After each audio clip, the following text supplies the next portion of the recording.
श्री सद्गुरु महाराज की जय। महर्षि संत सेवी परमहंस जी महाराज का प्रवचन गुरु कुम्हार शिष्य कुंभ है। बिहार राज्य अंतर्गत कटिहार के समीप गंगा के किनारे मनिहारी एक स्थान है। वहाँ गुरुदेव द्वारा स्थापित पुराना सत्संग आश्रम है। सत्संग प्रचार के आरंभिक दिनों में गुरुदेव प्रायः यहाँ निवास किया करते थे। सन 1947 ईस्वी की बात है। मैं परम पूज्य गुरुदेव के साथ था।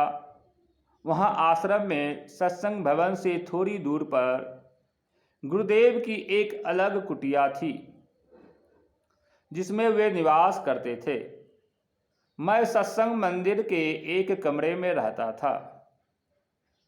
गुरुदेव ने मेरे लिए सोचा कि भविष्य में ये मेरे साथ रहेंगे तो किस प्रकार, क्योंकि यदि अभी से इनको अंतस साधना का अभ्यास नहीं लगा देते हैं तो आगे ये संत मत की सेवा कैसे कर सकेंगे।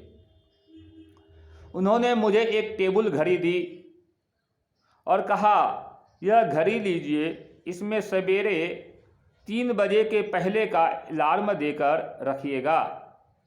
जैसे ही आवाज़ होने लगे मेरी कुटिया में आकर आप मुझे जगा दीजिएगा। 3 बजने में अभी थोड़ी देर ही रहती कि घड़ी आवाज़ देने लगती।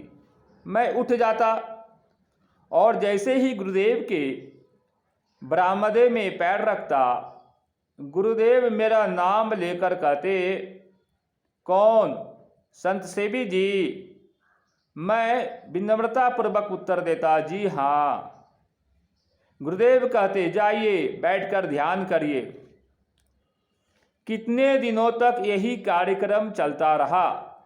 मैं प्रतिदिन उन्हें जगाने जाता और वे यही प्रश्न पूछते। आदेश होता कि जाइए ध्यान करिए। बहुत दिनों तक जब ऐसा होता रहा तब मैंने मन में सोचा कि अरे मूर्ख, तुम किनको जगाने के लिए चले हो? जो संसार को जगाने के लिए अवतरित हुए हैं उनको तुम क्या जगाओगे? अरे उन्होंने तो तुम्हारे जगाने के बहाने घड़ी रखी है। वे तो पहुँचे हुए संत थे ही, उनको अपने लिए क्या करना था।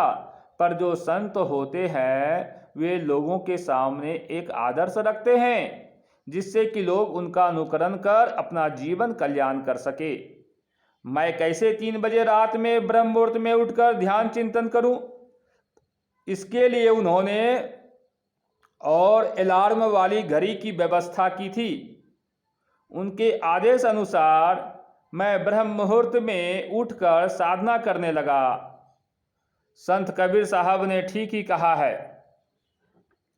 गुरु कुम्हार शिष्य कुंभ है, गरी गरी काढ़े खोट,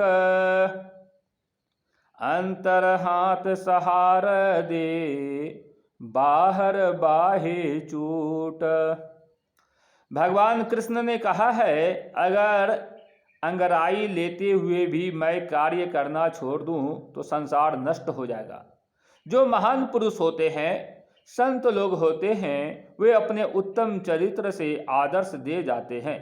लोगों को चाहिए कि उनके जीवन की विशेषताओं को ग्रहण कर अपना जीवन आलोकित करें। श्री सद्गुरु महाराज की जय।